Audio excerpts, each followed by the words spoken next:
Here, therefore, are my requests to you, my people of Kenya. Let us embrace tax boycotts. Let us deny Ruto the fuel. Let us deny Ruto the fuel tax by limiting consumption of petrol and diesel. One way to do this is to carpool. Let us arrange to make regular journeys in a single vehicle whenever possible.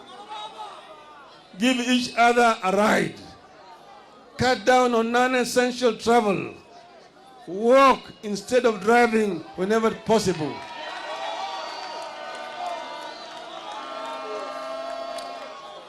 I appeal to all employers to allow their workers time to walk to and from work.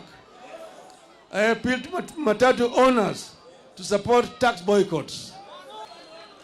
Dear Kenyans, we know the men and women who visit these unjust law owners. Punish the traitors. Let us name, shame, follow, and isolate the traitors at every turn. Let us picket their public and private offices and their homes until they join the call to have the Finance Act repealed.